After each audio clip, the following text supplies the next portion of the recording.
Americans fear the word incest not because of morality, but because it cracks open a truth they spend their entire lives avoiding.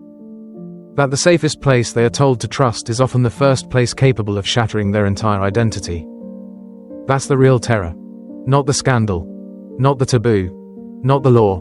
But the psychological earthquake behind the word. The possibility that your origin, the ground beneath your existence, was never solid to begin with. People flinch when they hear it, not because they understand it, but because the symbol itself threatens the very architecture of the American worldview. It exposes that family, the holy institution Americans cling to with white-knuckled desperation, is not inherently good, nor sacred, nor incest, in philosophical terms, is not about sex, it is about the company. It. Most of Western philosophy focuses on the idea of the self, how to form it, how to strengthen it, how to preserve it, but incest, as an existential symbol, says the self can be corrupted before it even exists. And that idea is so threatening to American culture that people silence it instantly. Not because it's unthinkable, but because it's too thinkable, too close, too posse.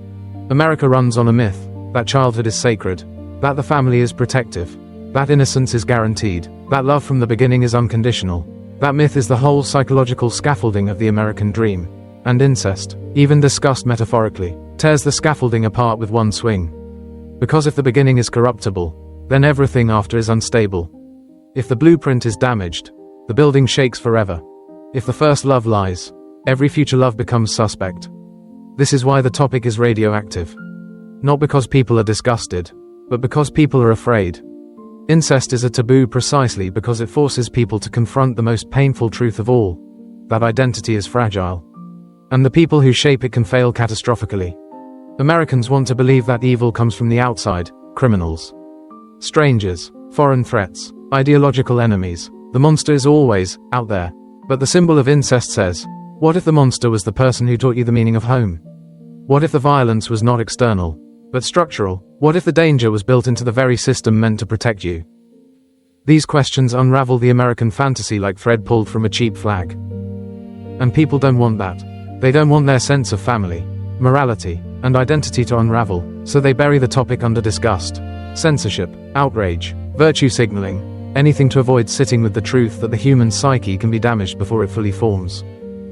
When a society cannot handle a truth, it demonizes the symbol, and incest becomes that symbol, a container for everything America It contains the fragility of trust, the ease of corruption, the illusion of safety, the danger of unquestioned roles, the violence hidden within intimacy, the collapse of identity when the beginning is broken. This is why the discussion is philosophical, not sensational, because the power of the symbol lies not in the act itself, but in what the act represents, the inversion of meaning inside the first system a human encounters. Children do not choose their families, and philosophy rarely knows what to do with that fact. Every major American ideal, freedom, autonomy, responsibility, reinvention, assumes a stable beginning, a clean slate, a blank canvas. But incest as a concept breaks that assumption. It says some people start with a canvas already stained, a life already bent, a mind already distorted by forces beyond their comprehension.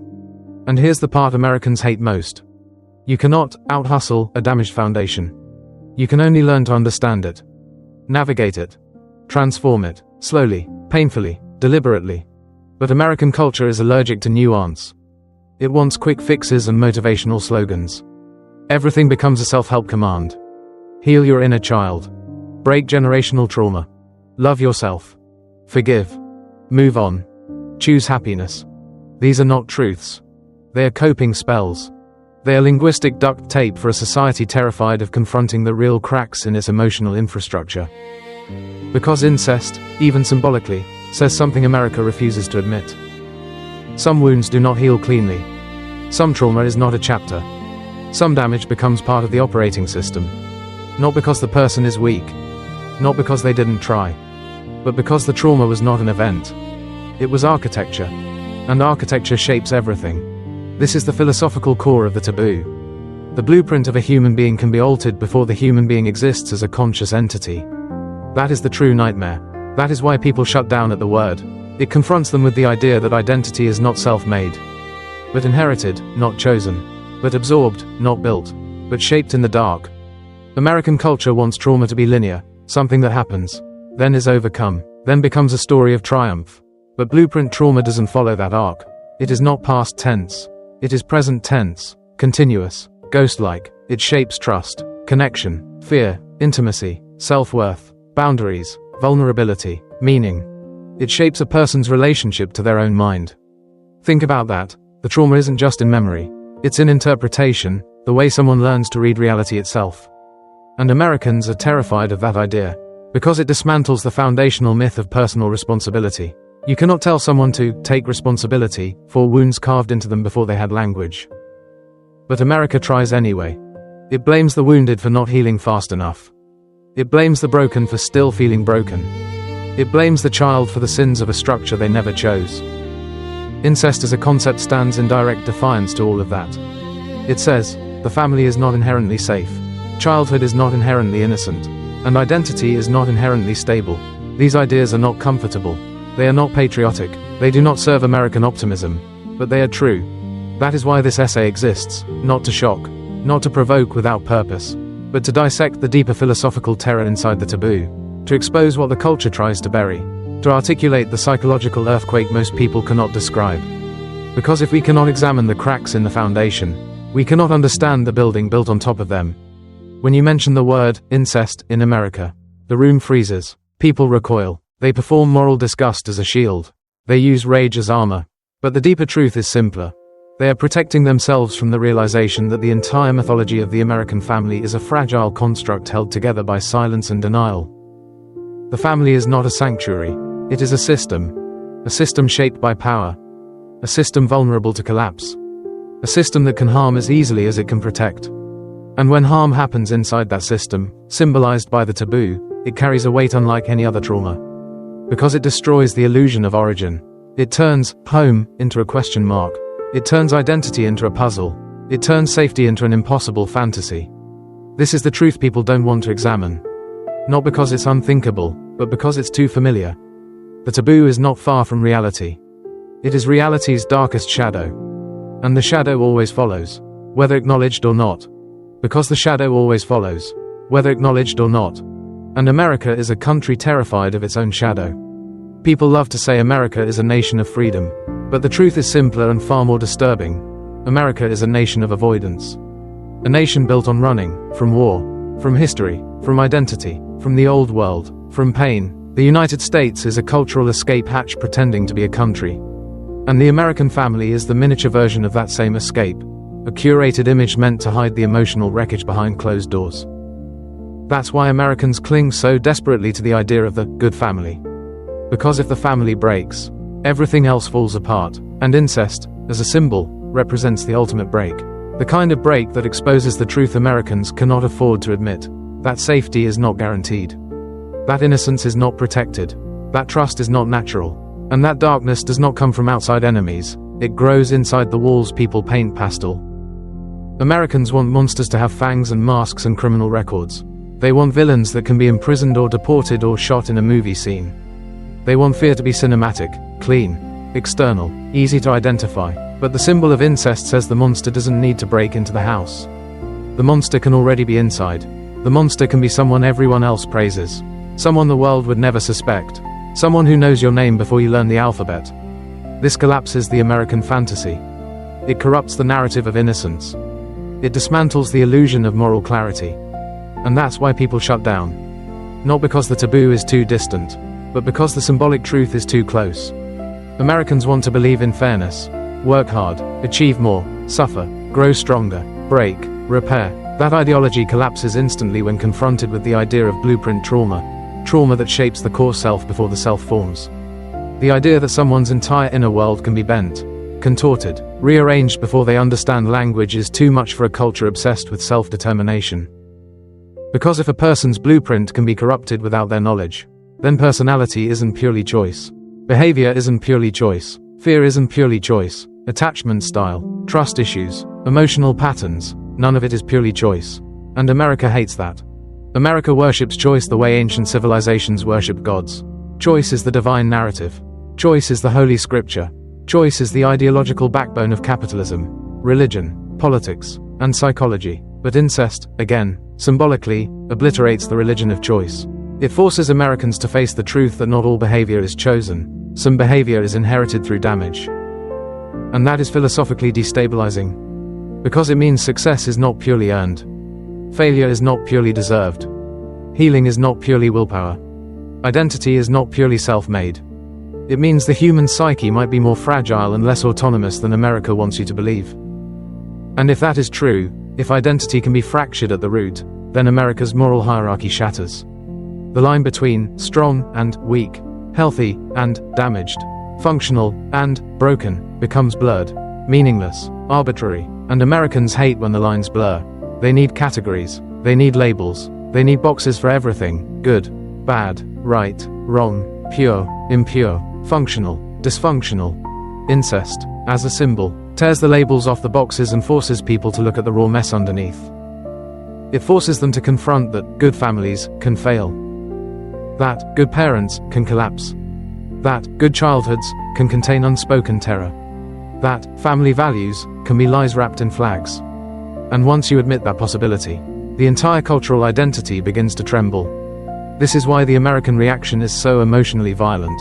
Not because people are morally offended, but because they are psychologically threatened. The topic throws gasoline on a truth every American quietly fears: that the system they were born into shaped them more than the choices they made after. People don't want that truth. It destroys their sense of control. It destroys their narrative of self. It destroys their belief in meritocracy. It destroys the clean story they tell themselves about who they are. And without that story, Americans drown. Because America runs on stories more than truth. Stories of success. Stories of healing. Stories of overcoming. Stories of childhood innocence and parental sacrifice. Incest, philosophically, burns those stories to the ground. It says, what if innocence was never real? What if protection was never guaranteed? What if the first chapter of your life was written in a language of confusion and betrayal? What if the self you think you chose was actually shaped in the dark by forces you didn't understand?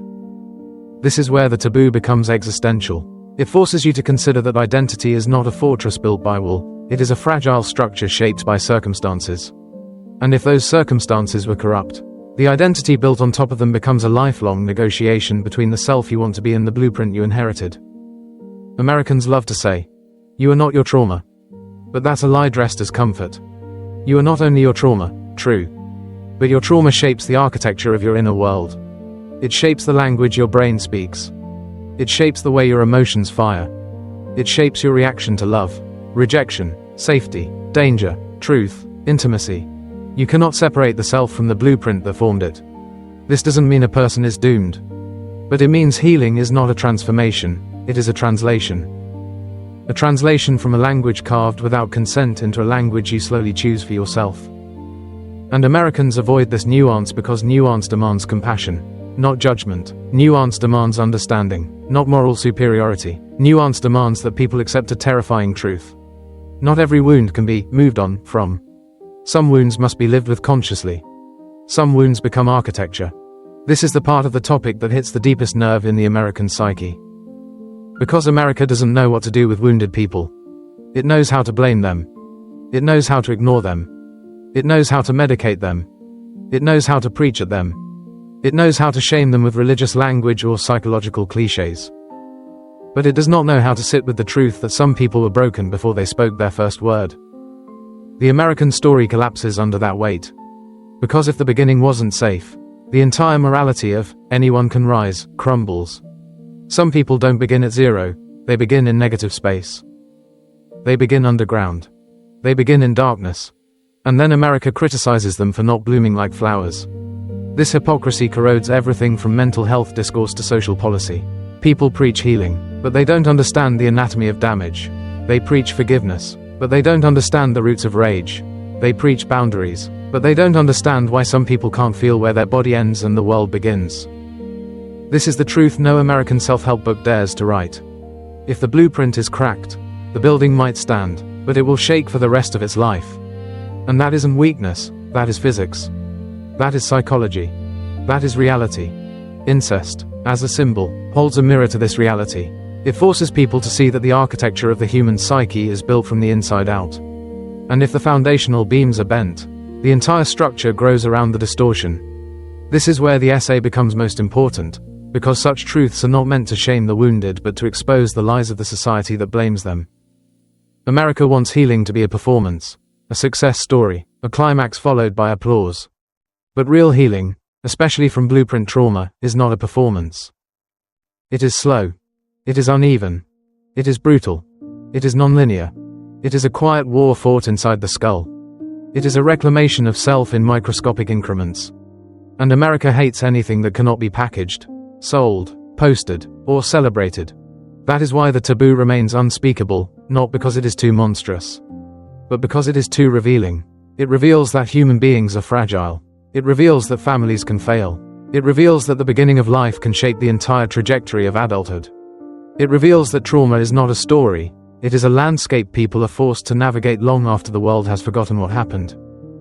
This symbol forces Americans to face their own psychological geography. And most people would rather die than look at their own map. Yet the truth remains. A person can be wounded by the foundation itself, and still grow. Still rise. Still become someone luminous. But not by pretending the blueprint was perfect. Only by understanding how it was distorted. Growth without truth is not healing, it is denial wearing a medal. And America worships denial more than honesty. And America worships denial more than honesty. Denial is the national religion. Denial of history. Denial of inequality. Denial of emotional damage. Denial of the ways power operates in silence. Denial of the fact that the human mind does not grow in clean lines. Denial of the truth that the family, a sacred pedestal in American culture, is also the most common crime scene of the psyche. People want redemption stories, not origin stories. They want recovery arcs, not foundational fractures. They want to believe healing looks like sunshine and therapy words and personal responsibility.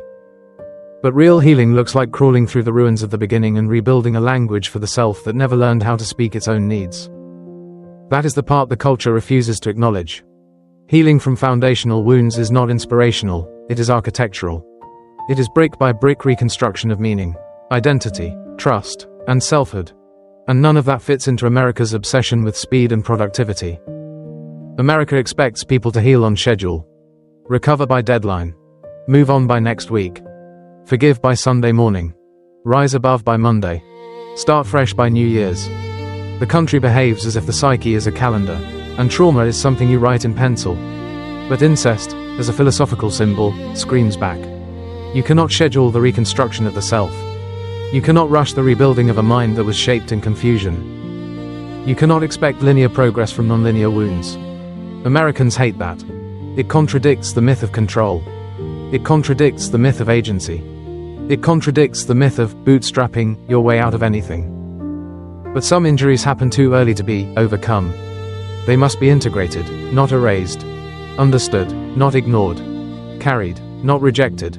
Lived with consciously, rather than unconsciously dominating every corner of life. And that is the true philosophical weight of incest. It exposes the limits of the American myth of self-determination. It forces a confrontation with the reality that humans are not blank slates. They are shaped by forces larger than themselves long before they can speak or defend or interpret. Society doesn't want to face this because it means the world is less fair than people pretend. It means some people grow up with internal storms they didn't create. It means some people walk into adulthood already carrying emotional debris from psychological earthquakes no one else witnessed. It means healing is not a sprint but a survival strategy. And Americans judge people harshly for survival strategies. If someone is guarded, they're called cold. If someone is anxious, they're called dramatic. If someone is suspicious, they're called paranoid. If someone fears intimacy, they're called broken. If someone clings too tightly, they're called needy. If someone struggles with self-worth, they're told to just love yourself. The culture critiques the symptoms without understanding the origin. It wants behavior without context. It wants healing without history. It wants transformation without acknowledging the blueprint. But you cannot demand a person to love themselves if no one taught their nervous system what safety feels like. You cannot expect emotional consistency from a blueprint built in chaos. You cannot demand trust from someone who learned, metaphorically or literally, that trust is a weapon. This is what the taboo symbolizes. The collapse of the first map, the first bond, the first truth. And when the first truth collapses, every truth after becomes a negotiation. That negotiation shapes adulthood in ways most Americans cannot fathom because they've been trained to believe personality is choice. trained to believe trauma is a hurdle, not a foundation, trained to believe family can be imperfect but never catastrophic. So when they encounter someone shaped by blueprint trauma, someone who learned fear before language, someone who learned distrust before logic, they don't understand. They judge, they moralize, they pathologize, they distance themselves. Because accepting the truth would require facing something unbearable. That the world is far more fragile than their illusions. Yet this fragility is exactly where human philosophy becomes real, where the abstract becomes flesh, where the symbolic becomes psychological truth. Incest, as a symbol, is simply the most extreme reminder that human beings are shaped at levels deeper than memory. At levels woven into emotional reflexes. At levels embedded into the nervous system. At levels that therapy words alone cannot reach. And this should not create despair. It should create clarity. Because the real philosophical power of facing the taboo is not to drown in darkness but to understand its structure. When you understand how the collapse began, you can begin to rebuild, not into who the culture wants you to be, but into who you slowly, painfully choose to become. This rebuilding is not glamorous. It is not Instagrammable. It will not be applauded. It is lonely work. Quiet work. Work done in the margins of your own honesty. Work done by letting go of illusions the culture sold you.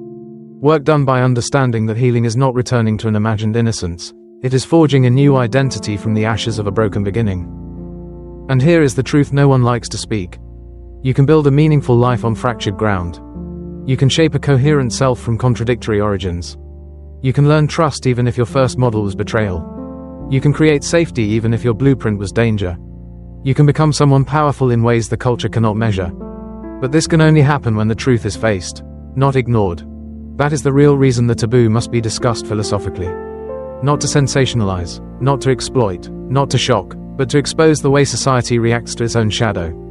Because the taboo is not about individual acts, it is about the collective fear of looking at the place where identity, family, power, innocence, and betrayal meet. America tries to hide that intersection under moral outrage. It pretends that disgust is wisdom. It pretends that silence is protection. It pretends that avoidance is virtue. But disgust is not wisdom. Silence is not safety. Avoidance is not truth. Truth is confrontation.